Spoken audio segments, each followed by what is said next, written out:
100కి 600 ఓట్లు రాత్రి పడితే పొద్దునే నువ్వు 78 అని ఎట్ట చెప్పావురా, 180 ఎక్కడి నుంచి వచ్చింది అనేది ఆ రోజునే కౌంట్ అడిగి ఎలక్షన్ కమిషన్ ముందు కంప్లైంట్ పెడితే రీకౌంటింగ్ రీపోలింగ్ చేస్తాడు సచ్చినట్టు చేయాలి. అది చేసుకోవాలా వీళ్ళు. అంటే నిర్లక్ష్యం, మనం కొట్టేస్తున్నాం, 2.5 కోట్ల మందికి డబ్బులు ఇచ్చేసాం, 2 కోట్ల ఓట్లు మనకు పడిపోయినాయి, అయిపోయింది అనేటటువంటి ఫీలింగ్ లో ఉండిపోయారు. ఓవర్ కాన్ఫిడెన్స్ అంతే.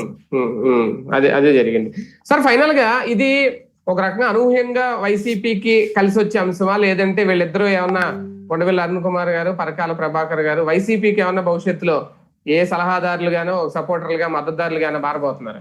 వాళ్ళిద్దరూ ఏం మారరు. వాళ్ళిద్దరూ ఏంటంటే ఒకటి సొసైటీలో ఇంటలెక్చువల్స్ గానే మిగులుదాం అనుకుంటారు. దానివల్ల ఒకసారి తెలుగుదేశం వాళ్ళు తిడతారు, ఒకసారి వైసీపీ వాళ్ళు తిడతారు, ఒక ఆస్పెక్ట్. రెండోది ఏంటంటే వాళ్ళని వీళ్ళేం పట్టించుకోరు, అంటే వైసీపీ వాళ్ళు గౌరవిస్తారు అంతవరకే. టీడీపీ వాళ్ళు తిట్టుకుంటారు, మళ్ళీ వాళ్ళ గురించి పాజిటివ్ గా మాట్లాడినప్పుడు గౌరవిస్తుంటారు, లేదా వాళ్ళకి కావాల్సినప్పుడు వాళ్ళు ట్రెండ్ చేసుకుంటారు. అది పక్కన పెడితే దీని వలన ఏమీ మారిపోదు. ఒకటి, ఈ ట్రిప్ కన్నా వైఎస్ఆర్ కాంగ్రెస్ పార్టీ కొంచెం బాధ్యతగా ప్లాన్ చేసుకోండి. రేపు స్థానిక ఎన్నికలు వస్తున్నాయి కదా, జాగ్రత్తగా చేయండి ఈసారన్నా, అప్పుడు మీకు అర్థమవుతుంది.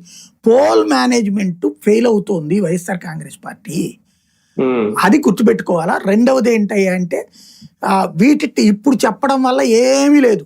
ఓన్లీ వాస్తవంగా ఇందులో వైసీపీలో కొన్ని లోపాలండి. వైసీపీకి సంబంధించిన కార్యకర్తలే